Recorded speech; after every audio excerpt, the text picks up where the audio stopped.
Hello, and welcome back to the Hot Action Podcast.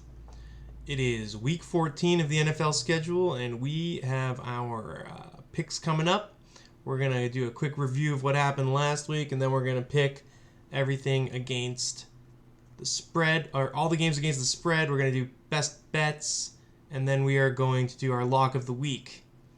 I think I should mention off the top that last week's guest host, Spencer, continued the beatdown I've been taking all season against my guest hosts. He defeated me by putting up 7 wins against the spread for the Pick'em contest.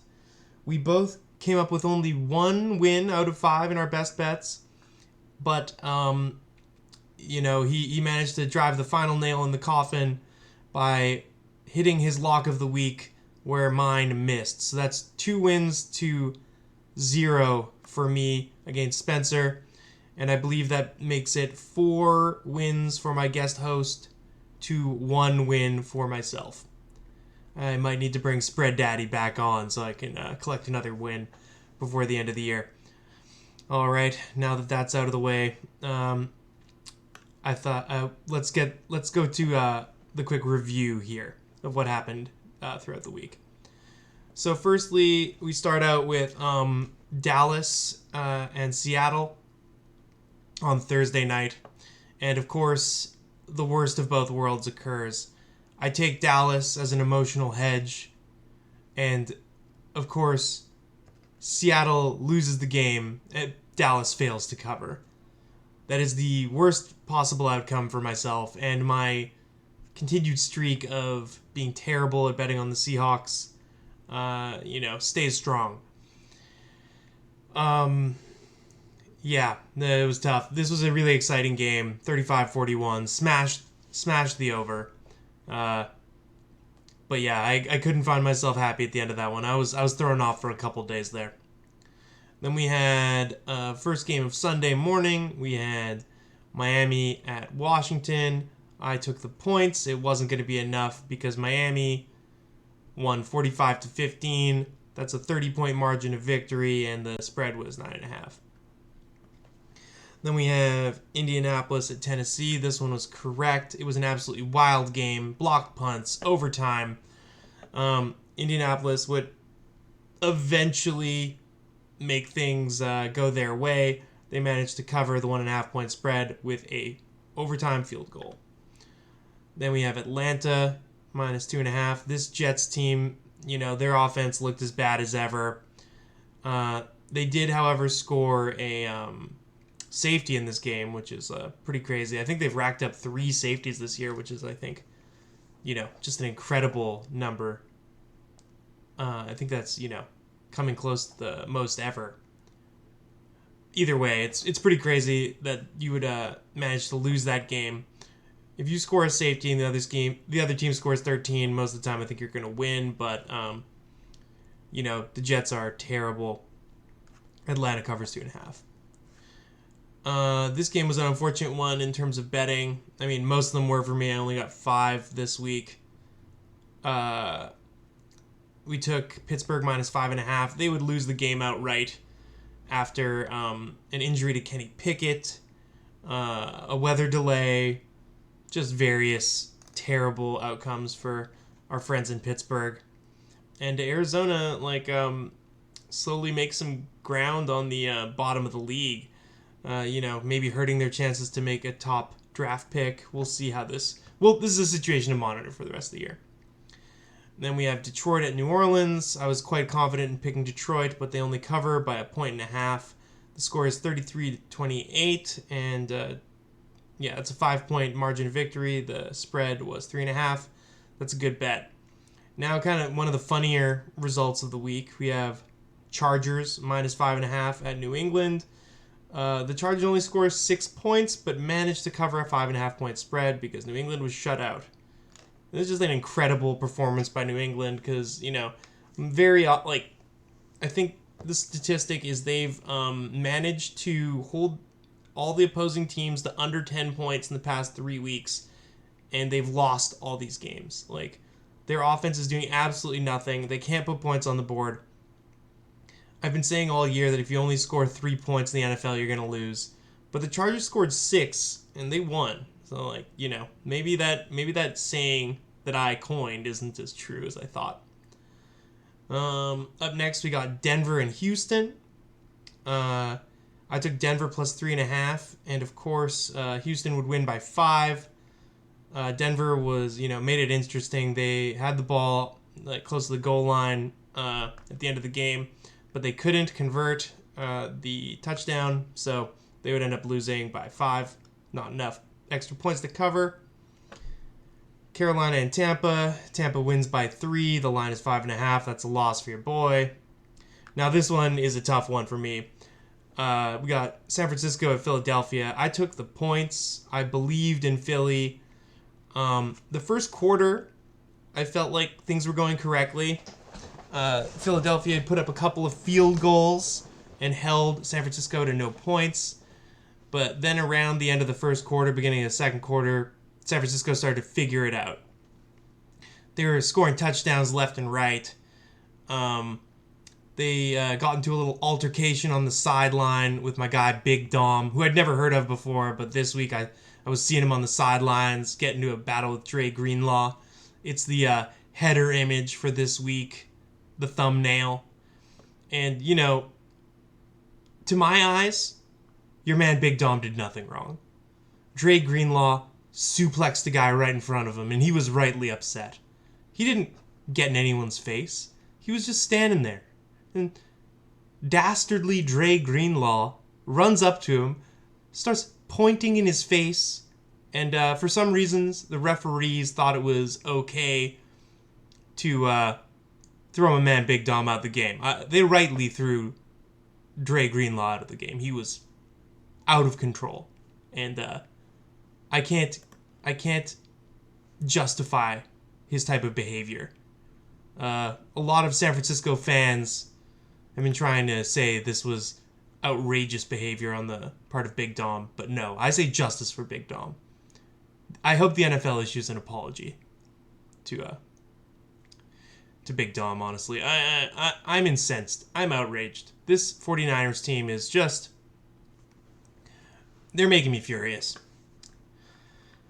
Yeah, but unfortunately the rest of the game would go, like... It turned out it was a bad trade for Philly to lose Big Dom versus Dre. Because after the loss of Big Dom, the wheels would fall off. The final score would end up being 42-19, and Philadelphia didn't really feel like they were in it after basically the middle of the second quarter. It was tough to watch for me. Then we had Cleveland at the Rams, one of the few ones I got right last week. The Rams hang 36 on Cleveland. Cleveland puts up 19. It's not enough to win.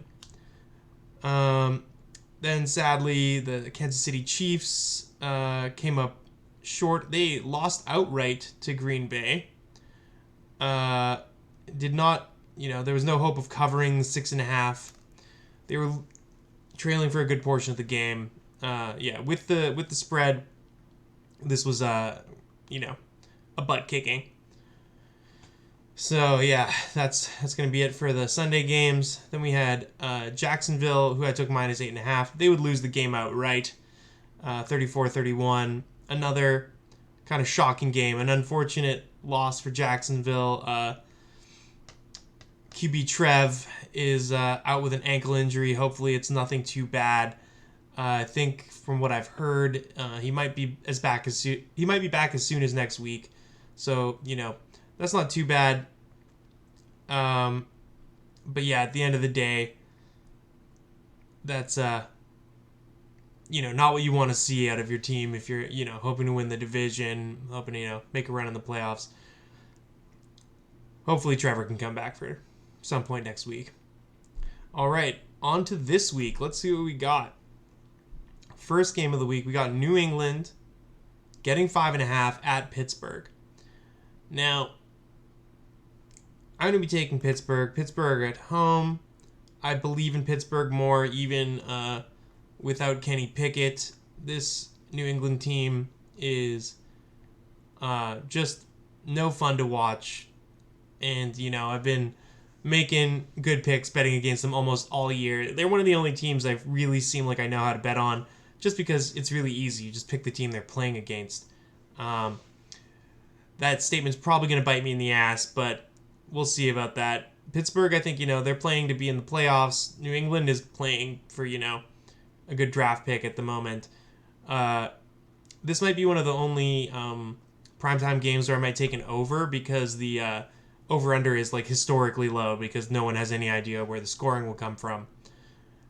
That being said, who knows? I'm not going to put that prediction in ink. We'll see what happens tomorrow. Then we have Carolina getting 5.5 at New Orleans. Now, I don't know what to think here. Carolina covered last week with a similar spread. New Orleans is having issues at quarterback, but ultimately I think the Superdome is not an easy place to play for the opposing team. New Orleans has more talent on the roster. The defense is stingier. I'm going to be taking New Orleans, but I won't be surprised if it goes the other way, sadly.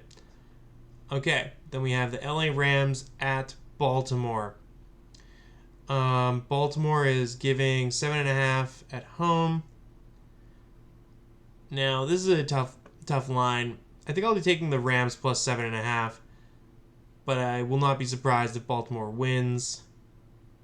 No, I'll be taking Baltimore. I'll be taking Baltimore at home. Then we have Indy at Cincinnati. Cincinnati's getting 1.5 at home. I'll be taking Cincinnati on that one. It's Browning versus Minshew. Cincinnati's at home. They're getting points. I don't know why you'd be super confident that Indy is like noticeably better than Cincinnati just because they have another win. Yeah, I mean, I'm not like super hyped on either one of these teams. We got a real Midwestern battle here. I'll just be taking points because there are points to be taken on a home team. So, seems simple enough. Then we've got Jacksonville getting 2.5 points on the road versus Cleveland. This line seems to imply that Jacksonville's QB is still going to be missing. So, I don't know. You got Joe Flacco on Cleveland. Jacksonville, potentially backup QB. You know what? I would take Cleveland at home. I'm like, what do you call it? I'm like, I got Flacco mania. Like I had Minshew mania last week. This Flacco story is maybe one of the greatest things that's happened in football. We love Joe Flacco on this podcast. All right, then we got Detroit at Chicago. Chicago's getting 3.5 points at home. I'm sorry. I'm taking Detroit. If Detroit is going to, pull away as a good team, they've got to beat teams like Chicago, even on the road. Like, I feel like this line isn't quite big enough for me. I don't think, it should be more than 3.5, I think. Like, this seems off. Then we have Tampa Bay getting 2.5 on the road for Atlanta. I think this is, you take the points here. I don't think Atlanta's significantly better than Tampa. If they're better at all, I haven't really seen that this year. So, why not take Tampa here? Take some points. And, Atlanta got a win last week. They're, probably going to finish 8-9 or 9-8. So let's just, bet on them regressing towards normalcy here. Okay, then we got Jets plus 6.5 hosting Houston. That's a lot of points considering the Jets are defensively quite stout. I feel like a crazy person, but I think I'm going to take... No, I got to take Houston. They keep smoking teams. Now the saddest... the first of the afternoon games and the game that makes me the most concerned. We get Seattle plus 10.5 at San Francisco. At Levi's Stadium, the Field of Jeans. Seattle, like, that's a big line. You're getting a lot of points for a divisional matchup, but they just got smoked at home 2 weeks ago. I'm going to continue to do my emotional hedging. San Francisco minus 10.5. I'm sorry for being a traitor, Hawks Nation. I'm sorry, fellow 12s. It hurts, but we're trying to stack up some wins here. Okay, then we have Minnesota at Vegas. Minnesota minus 2.5 at Vegas. So Minnesota is the favorite, despite being on the road. Both teams are playing backup quarterbacks. I think Justin Jefferson is coming back this week. Hopefully that'll give our Minnesota guys a pop they need. So we're taking Minnesota. Then we got Buffalo plus 2.5 at Kansas City. I think this is an easy time to pick Kansas City. 2.5 is not a huge line for them. This Buffalo team has been all over the place this year. You know, they could win, but I wouldn't be surprised if they goof it. Denver, and then we got Denver at the Chargers. Chargers giving up 2.5 points. Chargers won last week. Denver's kind of scrapping their way into respectability. Chargers are just ass. We're taking Denver. In many cases, the right to take during the divisional match, you take the points. Oof, and then Sunday Night Football, we have an absolute grudge match. Philadelphia, Dallas. This is the one the NFL had this circled in their calendar. This is a absolutely juiced game right here. And am I foolish enough to take Philadelphia with points 2 weeks in a row? This Dallas team has been tough for me. They've been smoking teams. Philadelphia, both these teams I consider kind of juggernauts in the NFC. Dallas lost to Philadelphia not long ago, but it was on the road. And it was a game that was decided by less than by one score. They were driving to win at the end. If they had converted, they would have won that game. So this is a tough one for me. I think I have to pick Dallas. Sorry, any Eagles fans that might be watching. Nothing personal. The Eagles, they won that crazy game against Buffalo, and then there was a huge letdown against San Francisco. And if they want to run away with this 1 seed, they're going to have to beat Dallas. Unfortunately, I think, it's going to be hard to, just smoke them like that. So, sorry, I've taken Dallas. And, based on my gambling so far this year, maybe that's good for you guys. All right. Then we got Green Bay at the Giants. Giants are getting 6.5. I'm sorry. It's easy, Green Bay. This Giants team is terrible. Tommy DeVito versus Jordan Love. I don't know. I don't see it. This Giants team, anything can happen. Giants at home. But I'll be taking Green Bay. That's too much.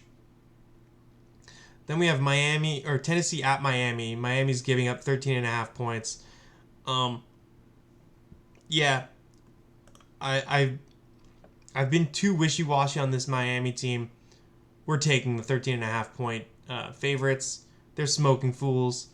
Let's go. The tiebreaker is the total. So let's say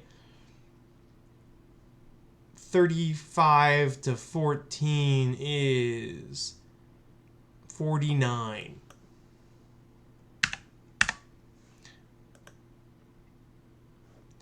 Okay. And then, let's do our best bets here. I think Denver plus 2.5. Let's write this down. Denver.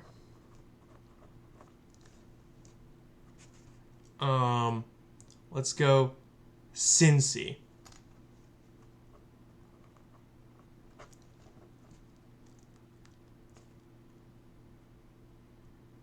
Let's go Baltimore.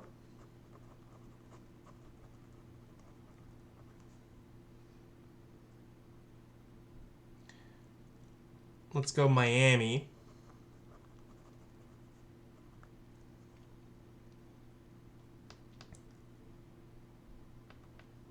And let's go KC. That's it. And for the lock of the week, I'm just going to do the biggest line, but call it the money line. We're going to say Miami over Tennessee. Miami to win. It's not going to be a big payout, but we're just trying to collect a win here. Things have been rough over here at the Hot Action Podcast, and we are trying to manufacture victories, okay? It's not easy. So, with all that in mind, we are taking Miami to win on Monday night. So that was pretty quick. Fast and dirty version of the pod. Thanks for listening. Like and subscribe, please. Sound off in the comments. Let me know if I'm being dumb. Let me know if I got stuff right. Please comment justice for Big Dom if you are listening to this.